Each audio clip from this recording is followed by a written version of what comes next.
For years, wildfires across the American West have served as an urgent reminder of the threat posed by extreme weather, which is often made worse by climate change.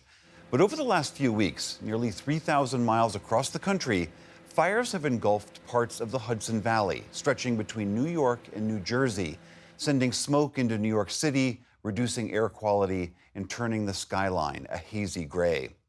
Often driven by high winds, the nearly 5,000-acre Jennings Creek fire has gained ground because of an unusually severe drought that's occurring on the East Coast. Hillary Howard is a climate change reporter for the New York Times. Hillary, thank you so much for being here. I mentioned how this region is in the middle of an awful drought, but how did this fire initially start and how did it get so bad? We don't know how the fire initially started because it is in an area that's quite rugged and mountainous, and firefighters have simply been trying to contain the blaze over the past week so that it doesn't spread further. They're not able to get into the source of it because it's so impassable, but the cause is still under investigation.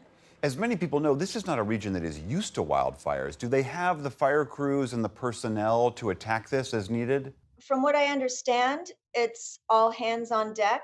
Volunteer firefighters are joining up with state professionals, emergency workers, Marine crews have filled in, but it's taking everyone with any sort of training at this point to help with these fires.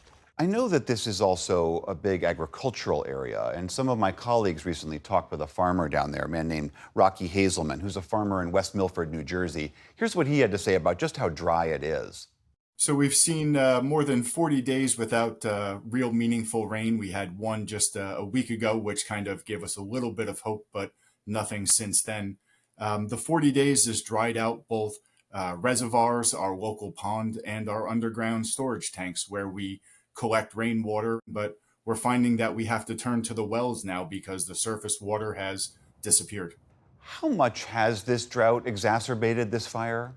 Dry conditions or a drought, they are the reason for the fire or the reason the fire spreads so rapidly, right? So it starts with global warming. And if you just break it down very simply, the earth is getting hotter, right? So on one end of the spectrum, hot air holds more moisture. So when it rains, it pours and therefore floods. But when there is a high pressure system in place, which is what the situation is in the Northeast right now, and it's impossible to rain, that same hot air sucks up all the moisture from the ground and the vegetation and just makes ready made fuel for these fires to spread and spread. And how are people dealing with it? Again, if you're not used to it, if you grew up in California or the Pacific Northwest, you're used to warnings about fires and how to prepare. How have people in this region been dealing with this? I think we're all learning on the fly. It's really, really important if you're on social media to follow, say, if you're in New York City, the New York City Office of Emergency Management, they put out alerts. You can sign up to get alerts on your cell phone. There are Facebook community groups that alert you to when the air quality will be bad. There's an app that the EPA puts out called Air Now, where you can plug in your zip code and find out if the air is healthy to be outside in.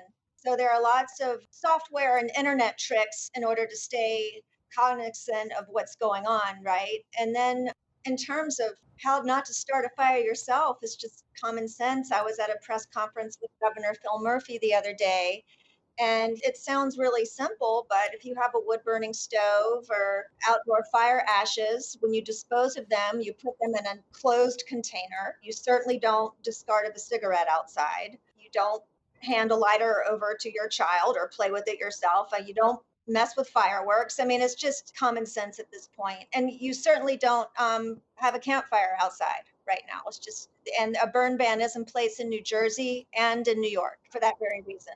What do these wildfires now occurring in the Northeast tell us about the ongoing struggle against climate change? That it's completely unpredictable. The Northeast over the last 10 years has been known for its historic flooding and its general saturation of the earth. And now we're dealing with a parched and in some areas scorched earth situation.